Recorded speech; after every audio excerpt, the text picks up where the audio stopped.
Hello అండి, welcome back to our channel. ఈరోజు మన రెసిపీ వచ్చేసి చికెన్ కర్రీ అండి. ఈ విధంగా చికెన్ కర్రీని చేసుకొని తినండి, చాలా బాగుంటుందండి. మళ్ళీ మళ్ళీ ఈ విధంగానే చేసుకొని తింటారు.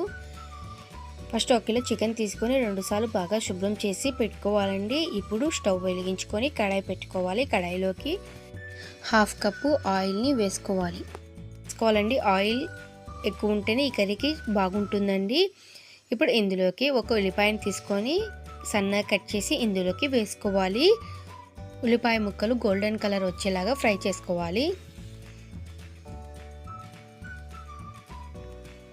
ఇవి వేగేలోపు 1/2 ఇంచ్ అల్లం, వెల్లుల్లిగడ్డ, అలాగే ఒక ఉల్లిపాయ, కొంచెం కొత్తిమీర వేసుకొని గ్రైండ్ చేసుకోవాలండి. ఇలా గ్రైండ్ చేసుకునే పేస్ట్ని, ఉల్లిపాయలు వేగిపోయాయి కదా, ఇప్పుడు ఇందులోకి ఈ పేస్ట్ని వేసుకొని పచ్చివాసన పోయేంత వరకు ఫ్రై చేసుకోవాలి.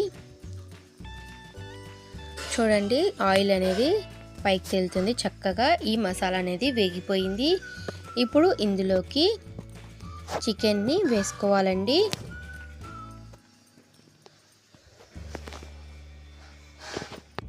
ఇప్పుడు ఇందులోకి ఒక 1/2 స్పూన్ పసుపు, ఒక 2 స్పూన్ల ఉప్పుని వేసుకోవాలండి.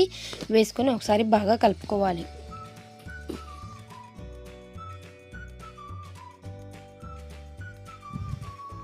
ఇప్పుడు మూత పెట్టుకుని ఒక 5 నిమిషాల సేపు ఉడకనివ్వాలి. చూడండి, 5 నిమిషాల తర్వాత చూపిస్తున్నాను. చికెన్లోంచి వాటర్ అనేది సపరేట్ అయిపోయాయి కదా. ఇప్పుడు చికెన్ని మరొకసారి బాగా కలపాలి. ఇప్పుడు ఇందులోకి 2 టమాటాలని తీసుకొని కట్ చేసి ఇందులోకి వేసుకోవాలి.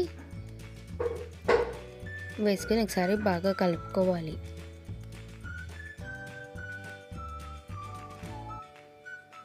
ఇప్పుడు ఇందులోకి మసాలా కోసం కొద్దిగా కొబ్బరి, 5-6 లవంగాలు, కొంచెం చెక్క, 2 ఇలాచీలను వేసుకొని గ్రైండ్ చేసుకోవాలండి. వాటర్ వేసుకొని ఇలాగా పేస్ట్ లాగా చేసుకోవాలి. ఇప్పుడు ఈ కొబ్బరి పేస్ట్ని చికెన్లో వేసుకొని ఒకసారి బాగా కలుపుకోవాలి. ఇప్పుడు ఇందులోకి 2 స్పూన్ల కారంని వేసుకోవాలండి. ఇప్పుడు మొత్తం కారం ముక్కలకి పట్టే విధంగా బాగా కలుపుకోవాలి. ఇప్పుడు మూత పెట్టుకొని ఒక 10 నిమిషాల సేపు ఉడికించుకోవాలండి చికెన్ని. చూడండి, చికెన్లో వాటర్ వచ్చాయి కదా, మనకు ఆ వాటరే సరిపోతాయి. ఎక్స్ట్రా వాటర్ వేయాల్సిన అవసరం లేదండి ఈ కర్రీకి. ఇప్పుడు ఇందులోకి 2 స్పూన్ల ధనియాల పొడి, 1 spoon garam masala, 1 spoon chicken మసాలాని తీసుకొని చికెన్ కర్రీలోకి వేసుకోవాలండి. వేసుకొని ఒకసారి బాగా కలుపుకోవాలి.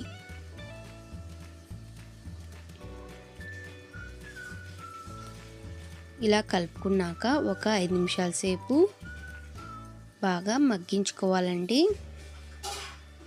ఇప్పుడు మూత పెట్టుకొని ఒక 5 నిమిషాల సేపు మగ్గించుకుందాం. చూడండి, 5 నిమిషాల తర్వాత చూపిస్తున్నాను. చికెన్లోంచి ఆయిల్ అనేది సపరేట్ అయిపోయింది కదా, మనకు చికెన్ రెడీ అయిపోయిందండి.